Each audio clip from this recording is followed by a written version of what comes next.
അങ്ങനെ അള്ളാഹുവിന്റെ മുമ്പിലേക്ക് ചെല്ലുമ്പോ അള്ളാഹുവിനെ ചില ആളുകൾക്ക് ഇഷ്ടമാണ്, റബ്ബിനെ ചില ആളുകൾക്ക് ഇഷ്ടമാണ്, ചിലർക്ക് അള്ളാഹുവിനെയും ഇഷ്ടമാണ്.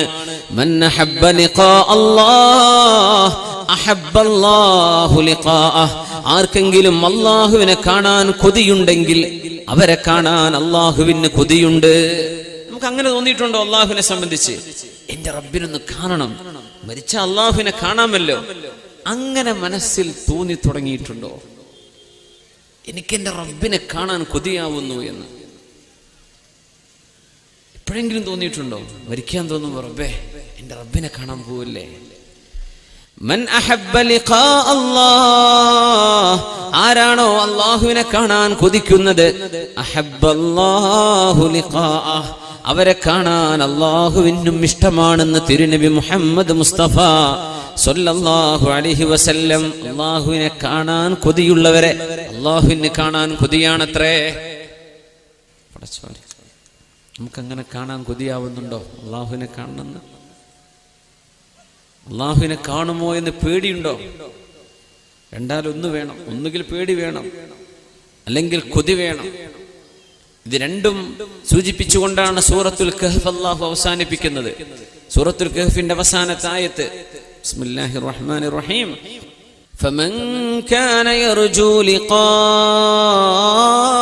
റബ്ബിഹി فمن كان يرجو لقاء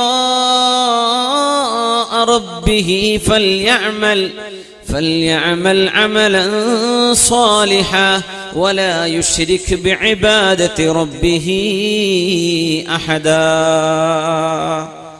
فمن كان يرجو لقاء ربه, ആർക്കാണോ തന്റെ പരിശുദ്ധനായ രക്ഷിതാവായ അള്ളാഹുവിനെ കാണണമെന്ന് കൊതിയുള്ളത്, ഒരർത്ഥം അതാണ്. ഇർജു, ആഗ്രഹിക്കുന്നു അള്ളാഹുവിനെ കാണാൻ.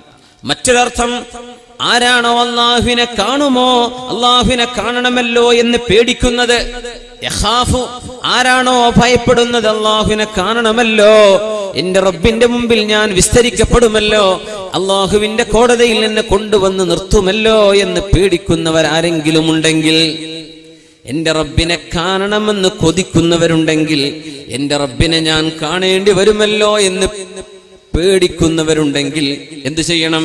ഫൽയഅമൽ അമലൻ സ്വാലിഹാ, സൽക്കർമ്മങ്ങളെ അവർ ചെയ്യാവൂ, സൽക്കർമ്മങ്ങളെ പറയാവൂ, സൽക്കർമ്മങ്ങളെ അവർ ചെയ്തു തീർക്കാവൂ, സൽക്കർമ്മങ്ങളെ അവർ ചിന്തിക്കാവൂ. ഫൽയഅമൽ അമലൻ സ്വാലിഹാ. എങ്ങനെയത് മനസ്സിലാവുക?